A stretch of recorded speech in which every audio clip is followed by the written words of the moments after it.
Hello hi welcome back to gold channel. இன்றைக்கி October 30ஆம் தேதி. இன்று தங்கம் மற்றும் வெள்ளியோட விலை நிலவரம் என்ன அப்படின்னு பார்த்துடலாம். நம்ம காலையில் வீடியோ போட்டிருந்தோம். அதில் தங்கம் மற்றும் வெள்ளி இரண்டுமே விலை குறைவதற்கான வாய்ப்புகள் தான் இருக்குது அப்படின்னு சொல்லியிருந்தோம். நம்ம சொன்ன மாதிரியே பார்த்தீங்கன்னா இன்றைக்கி தங்கம் மற்றும் வெள்ளி இரண்டுமே விலை குறைஞ்சிருக்குது. 22 கேரட் ஆபரண தங்கம் ஒரு கிராமுக்கு 225 ரூபாய் குறைந்து 11,100 ரூபாய்க்கு ஒரு கிராம் ஆபரண தங்கம் விற்பனையாகிட்டு வருது. ஒரு சவரனுக்கு 1,800 ரூபாய் குறைந்து 88,800 ரூபாய்க்கு ஒரு சவரன் ஆபரண தங்கம் விற்பனையாகிட்டு வருது. வெள்ளியோட விலையில் 1 ரூபாய் குறைந்து 165 ரூபாய்க்கு ஒரு கிராம் வெள்ளி விற்பனையாகிட்டு வருது.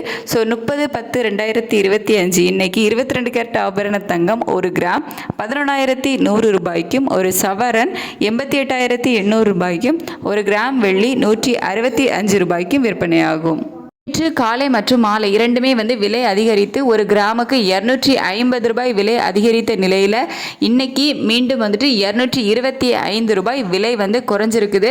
ஸோ சர்வதேச அளவில் தங்கம் மற்றும் வெள்ளி இரண்டோட விலையுமே குறைஞ்சது தான் இந்த விலை குறைவுக்கு காரணம். இந்திய ரூபாயினோட சப்போர்ட் நமக்கு இல்லை. US டாலருக்கு நிகரான இந்திய ரூபாயினோட மதிப்பு நமக்கு வீக்காக தான் இருந்துச்சு. சர்வதேச அளவில் தான் தங்கம் மற்றும் வெள்ளி இரண்டோட விலையுமே குறைஞ்சிருந்துச்சு. ஸோ இதே ஸ்டேட்டஸ் கண்டினியூ ஆகுமா இல்லை மீண்டும் விலை அதிகரிக்குமா அப்படின்னு சொல்லிட்டு மதியத்துக்கு மேலே சர்வதேச அளவில் எப்படி இருக்குது அப்படிங்கிறத பார்த்துட்டு மதியத்துக்கு மேலே உள்ள வீடியோவில் அப்டேட் பண்ணுறேன். தேங்க்யூ.